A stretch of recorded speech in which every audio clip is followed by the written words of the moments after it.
Magandang oras mga kababayan, mga ka-Golden Boy. Merong galaw si PBBM ngayon na unexpected. Ito ang pagpa-resign niya sa lahat ng cabinet secretary sa kanyang administration. Grabe no? Grabing move ito. Ang tanong dito kung lahat ba ay mag-resign. Iba ka naman merong tatlo diyan o apat na mabait at maganda ang performance, di ba? Tapos mag-resign, sayang. Kaya sa palagay ko kailangan dito ng ah, magandang screening sa lahat ng secretary ng kanyang kabinete. Crucial na desisyon ito kasi hindi lahat diyan ay mga tamad eh. Meron ding mga nagtatrabaho ng tamang-tama. At meron ding alam natin lalo na yung Solicitor General, yun ang dapat mag-resign at saka yung sa Comelec, di ba? Kasi mga kumikiling sa kabilang partido, klarong-klaro. Kaya ito ang balita courtesy sa atin ng RTVM TV. Narito ang secretary ng Presidential Communication Office, Attorney Claire Castro, para sa paliwanag. It's time to realign government with the people's expectations. President Ferdinand R. Marcos Jr. has called for the courtesy resignation of all cabinet secretaries Nako, in a decisive move to recalibrate his administration following the results of the recent elections. This is not business as usual, the President said. The people have spoken and they have expect results, not politics, not excuses. We hear them and we will act. The request for courtesy resignations is aimed at giving the President the elbow room to evaluate the performance of each department and determine who will continue to serve in line with his administration's recalibrated priorities. ayan, so hindi pala lahat talaga ay mag-resign. Meron palang nagmo-monitor diyan, nagche-check kung sino yung nagtatrabaho ng maganda.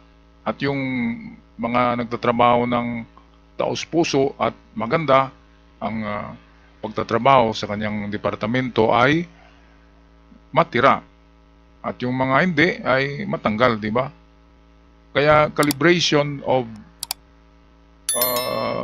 all the agencies of the government ni PBBM, calibration, ibig sabihin ay i-tune up muli. Dahil nagtamad-tamad na eh, kasi 3 taon na, business as usual. Yung DPWH, hello, mga taga DPWH, maraming ano dyan eh, di ba? Mga proyekto ang laki-laki, bilyon-bilyon. Tapos may mga komisyon. Kaya yan ang dapat tingnan ng mabuti ang DPWH. Land Transportation, LTO, isa din yan, di ba? Maraming buhaya dyan. Lalo na dito sa amin, mga buhaya eh. Yan ay mga traditional buhaya. Kaya dapat marami pa. Kahit nga ang DepEd, ang bait-bait ng mga ano dyan, di ba? Pero mayroon din palang mga under the table, kagaya ng ginawa ni BP Sara, yung naging secretary siya ng education. Ay bilyones din pala ang naano niya sa budget ng mga estudyante. Kaya ito ang maganda para sa akin. Kung ako ang presidente ay gagawa ko ng isa pang departamento. Ito yung departamento na parang detection group, parang mga spy, yung ganyan. Mag-i-spy sa lahat ng departamento sa gobyerno. Titingnan kung nagtrabaho hindi ng maganda, at kung hindi maganda, kukuha ng ebidensya at patalsikin o ilipat sa ibang departamento o bigyan ng demerits. I-assign doon sa sa mga mahihirap na lugar para parang penalty, di ba? Hindi naman pwedeng tanggalin yan sa trabaho kasi mga regular na yan eh. Mga regular workers na yan ng gobyerno. So, may sweldo pa rin sila pero ilipat sila ng trabaho. Kaya ito yung good moves good moves ni PBBM na dapat lamang nagawin yan. Halfway na ngayon kasi pangatlong taon. So 3 taon na lang. So halfway para matapos ang kanyang administration. So dapat tong taon na ito talaga ay meron silang magawa na magaganda ang ating administration. Meron naman, 'di ba, yung bigas, 'di ba? At nag-umpisa na yung mga proyekto na matatapos 2028 din. Yung mga mega projects katulad ng yung subway tunnel sa Metro Manila, yung tulay sa Bataan, Cavite Interlink Bridge sa Mindanao, tapos na yata doon yung mahabang tulay. So marami pa yung airport sa Pampanga ba yun na airport, hindi pa na umpisaan, malaking budget, mega project. Kaya ito, ang pera ng Pilipinas ay matipid natin yan o masave natin o mailagay sa tinatawag na malaking alkansya kapag hindi ito nakurakot. Marami naman tayong pera, ang Pilipinas maraming pera. Kaya nga lang halos kalahati ang nakurakot eh. Halimbawa, pork barrel ay 100 million. 50 million lang ang igagastos. Di ba? At gagawa lang ng mga resibo. Ganyan naman yan, talaga. Ano lang, in fairness lang sa hindi nangurakot, pero meron din eh. Kahit mabait ay nagbulsa din ng maliit na halaga, pero ganun pa rin. Nagnakaw ka ng piso at nagnakaw ka ng 100, sa kaban ng bayan ay magnanakaw ka pa rin. Pero iba ang klaseng pagnanakaw yung nagnakaw lang ng piso, di ba? Ano lang yun eh, kaysa doon sa nagnakaw ng 100. Kaya ito, magandang move. Dapat lang nagawin ito ni PBBM para naman pagkatapos ng kanyang termino ay maisulat sa kasaysayan ng Pilipinas na ang mga Marcos talaga ay maganda ang governance. Balik tayo dito kay Attorney Claire Castro. This is not about personalities. It's about performance, alignment, and urgency. Those who have delivered and continue to deliver will be recognized. But we cannot afford to be complacent. The time for comfort zones is over. This step marks a clear transition from the early phase of governance to a more focused and performance-driven approach. The President emphasized that while many have served with dedication and professionalism, the evolving needs of the country require a renewed alignment, faster execution, and a results-first mindset. Government services will remain uninterrupted during this transition, and the President reiterated that stability, continuity, and meritocracy will guide the formation of his leadership team moving forward. With this bold reset, the Marcos administration signals a new phase, sharper, faster, and fully focused on the people's most. Ito, so marami ang iiyak dyan ng mga cabinet secretaries. Lalo na ay mga secretaries na loyal kay PBBM, siyempre sasama ang loob niyan kapag tanggalin yan, di ba? Kaya ito talaga ay very bold move, napaka-bold move, napaka-crucial na decision na masaktan yung kapanalig mo, supporter mo. Kaya nga ginawa mong secretary ng ahensya kasi mo siya, paborito mo. Di ba, ni PBBM yan. Si PBBM naman nag-appoint niyan, yung mga cabinet secretary. Kaya maraming masasaktan, maraming unfriendly na ngayon kay PBBM kung yan ang gawin niya. So maraming unfriendly. Unfriendly, parang Facebook lang, unfriend yung kanyang mga cabinet secretaries. Kaya ito si Crispin Remulla, isa ito sa loyalista ni PBBM. Kung wala ito ay hindi may padala sa dahig si Digong. Kung wala si Boying, kasi yung si Solgen Guevara ay walang pakialam Hindi tumutulong sa gobyerno para mapadala si Digong sa naghugas kamay. Kaya ito si Crispin, ito talaga ay loyalista ng Marcos yan. Ito, pakinggan natin si Crispin Remulla sa kanyang sinasabi tungkol dito sa sinasabi nating mass resignation ng mga cabinet secretaries ni PBBM. Kausap ko lang at siyempre, willing naman tayo eh. We'll comply. Comply tayo. Sir, medyo sundot ito, but would you know bakit po bigla tayong Hindi ano yan, kasi halfway na eh. We're halfway, there's always a review. That's normal. Normal yan eh. Para may free hand lang. Para iba kasi siyempre kanya-kanyang leadership style yan. Ayan, so sabi ni Boeing Remulla, normal yan. Kasi halfway na tayo sa governance. 6 years lang eh, tapos 3 years na ngayon si PBBM. So meron na lang natirang 3 taon na dapat ipapakita talaga sa taong bayan na maganda ang governance. Kaya yan, sabi ni Crispin Remulla ay okay siya diyan. Pero palagay ko matira ito si Crispin eh.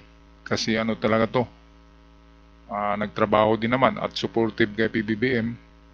Palagay ko matira si Boeing. Marami naman ang matira diyan. Hindi lang kasi, hindi lahat diyan ay nagtulog-tulugan sa pansitan. Sabi ay business as usual everyday. Di ba parang nagtitinda lang eh. Hintay lang ng sweldo, di ba? Saka mga projects. Siyempre, yung mga cabinet secretaries, pipirma din yan ng project eh. Di ba? Secretary ng DPWH, o di ba? Pipirma din yan. Meron din yan. Meron din, di ba? So ito na. Erwin Tulfo, interview with Karen Davila ay ito. Ano siya eh. Maligaya siya sa ginawang move ni PBBM. Ito'y bold and crucial decision na mag-resign. Pinaparesign ni PBBM ang mga nagtulog-tulugan sa pansitan ng mga sekretaris ng kanyang kabinete. Kaya ito, pakinggan natin si Erwin Tulfo, bagong halal na senador. Ferdinand Marcos Jr. calls for the courtesy resignations of his cabinet secretaries. The move is aimed at recalibrating his administration following the results of the midterm elections. Malacanang adds this will give the president some elbow room to evaluate the performance of each department. The step is also seen as a clear transition to a more focused and performance-driven leadership approach.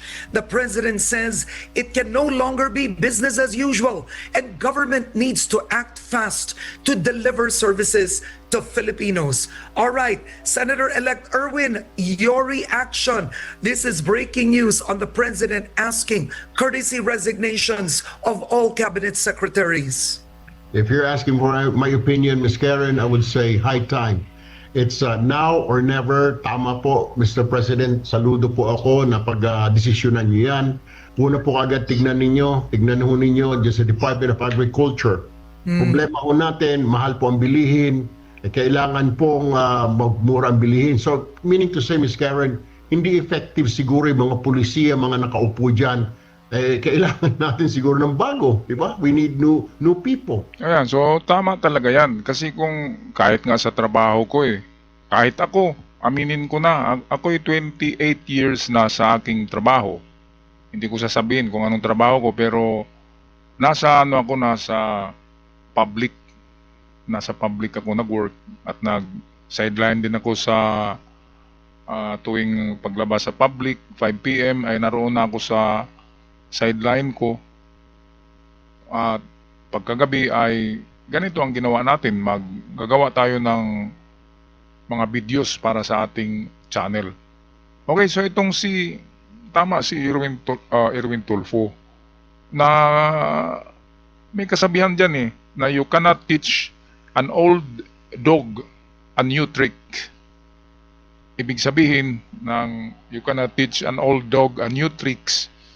Ibig sabihin, ang aso na matanda na, katulad ko matanda na, ay mahirap turuan ng bagong tricks. Di ba?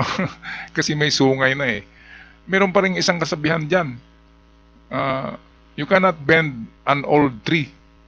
You cannot bend an old tree. Hindi mo pwedeng baluktutin ang matandang kahoy dahil mababali siya. Kaya totoo ang mga kasabihan na yan. Kapag matagal na sa pwesto, ay lumalaki ang ulo. 'Di ba? First year niyan sa trabaho ay mabilis ang trabaho, pero pagdating ng pangatlo or pang-apat na taon sa trabaho ay humihina. Kaya dapat lang i-revamp yan eh. Hindi naman yung total resignation na wala ng trabaho. Sa palagay ko ay bigyan niya ng ibang trabaho na yung kanilang sweldo ay continue pa rin. Kasi nasa gobyerno eh, mga ano yan eh. Mga regular workers yan, bawal naman natanggalin ng mga yan. Kaya palagay ko, revamp. Mag-resign sila doon at ilipat sa ibang trabaho. Parang demerits, i-demerits yung kanilang ano, yung kanilang status. So ito tama si Erwin Tulfo na talagang baguhin. Ibig sabihin baguhin ay kasi ano lang talaga yan, na normal yan sa mga nagtatrabaho, na kapag matagal ka na sa upuan mo, sa pwesto mo, ay babagal ka talaga, babagal. At yan na yung sinasabi na business as usual. Nakaupo lang, naghintay lang sa sweldo. Ganyan lang naman yan sa gobyerno, di ba? At yung kumakayod diyan ay yung mga ano mga secretary. Talaga yung mga assistant secretary ng mga cabinet secretaries ni PBBM. Of course, hindi naman sila yung nag-ano diyan. Siyempre yung nagta-type sa ano, di ba? Mga datas. Merong mga ano yan. Lahat yan ay meron silang mga assistant to the secretary. Kaya yun ang bugbog sa trabaho, yung mga assistant. Yung totoong secretary ng departamento ay yun yung sitting pretty, di ba? Totoo yan. Pipirma lang yan eh. Hintay lang yan ng pirma. So, sabi ko na, katulad ko ay you cannot teach an old dog a new trick. Wala na, matigas na ang ulo eh. May sungay, mahaba na yung sungay, sanga-sanga parang usa. So, hindi na pwede. Kaya kumuha ng bago. Yung edad 30, 40, yun ang maganda. Kasi nasa prime pa. Ang edad kukuha kayo ng 60 anyos, 50 anyos, mga tamad na yan. Kasi matanda na. So ito, balikan natin Erwin Tulfo para sa kanyang reaksyon dito sa itong courtesy resignation. Dapat courtesy yung hindi pinipuwersa. Courtesy resignation of all the cabinet secretaries of PBBM. Marami pa sa Department of Public Works and Highways, di ba? Ayun. Isa pa dyan. Ang dami mga kalsada, bilyon-bilyon, Ayan. may mga flood control, what happened? So may problema rin tayo dyan. So siguro kailangan isa-isahin yung mga non-performing environment and natural resources. Isa di pa ba? yan. What's happening? Tuloy-tuloy nakakalbo ang kabundukan natin, tuloy-tuloy mga black sign, quarrying. What's going on, di ba, Ms. Karen? So, it's high time. Kung non-performing ka, dumating sa table ni Presidente, out. In yung bago, out, in. Matutuwa siguro ang tao. That's what the people are saying, are waiting. And tama yung Pangulo doon sa kanyang vlog na sinasabi niya, it's not business as usual, kailangan siguro may pagkukulang. Biro mo, the President admitted, may pagkukulang nga ako. And then he was saying na, siguro masyado ako mabait. So ngayon, nakikita na natin na tama na pagiging mabait.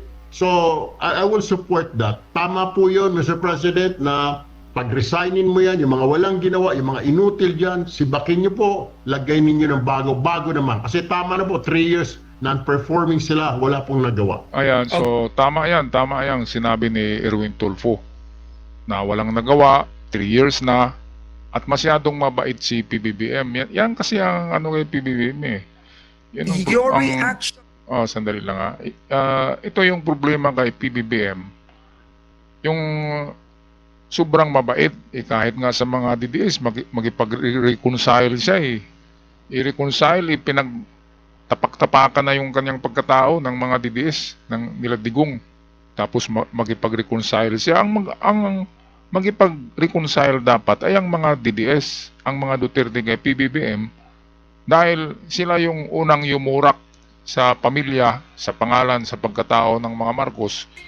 Sila yung gumawa ng unang move na pagyuyurak sa dangal, lalo na yung pulburon, hair follicle. Napakasama na ano yan na image para sa mga kabataan, na sasabihin na si PBBM ay hindi nagpa-hair follicle dahil adik, bangag, ngiwi, putot-putot, sabi ni Harry Roque. Ngayon, anong nangyari kay Harry Roque, di ba?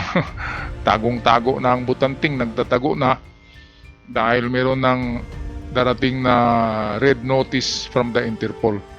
So ito, balikan natin tong desisyon ni PBBM na courtesy resignation of all the cabinet secretaries ng kanyang pamahalaan na mga tatamad-tamad, tulog-tulugan sa pansitan, business as usual, parang nagtitinda lamang ng sari-sari store.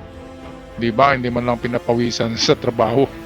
Ang lagi-lagi ng sweldo ng pera ng taong bayan tapos hindi nagtrabaho. Kaya yan, ang ano talaga dyan, Bureau of Fisheries, Aquatic Resources, ayan, sa pangingisda. Sa farming naman, yung Department of Agriculture sa farming, dapat maganda ang plano dyan. Ngayon dito sa mga buhaya, diyan sa LTO, sa DPWH, marami dyan. Kung maghanap ng malalaking buhaya sa buong mundo na world record, ay marami sa LTO, di ba? Saka sa DPWH. Tiyak yan. Sabi ni Rap, tiyak yan. Kaya eto, pag naipatupad ito ni PBBM, itong courtesy resignation ng mga tamad, ng mga batugan na mga cabinet secretaries, ay malaking points ito sa kanyang administrasyon. Malaking points. At baka sa 2028 election ay dadami ang susuporta sa kanyang administration. Yan ang tingin ko, tiyak yan, mga kababayan. Alright, hanggang dito na lang mga po. Maraming salamat. Sa mga bago pa lamang nakabisita sa aking channel ay huwag kalimutan mag-subscribe para palagi kayong updated sa mga bagong uploads. At sa aking mga avid followers, maraming salamat sa palaging panunood at pagtingin sa ating channel. Hanggang sa muli, paalam.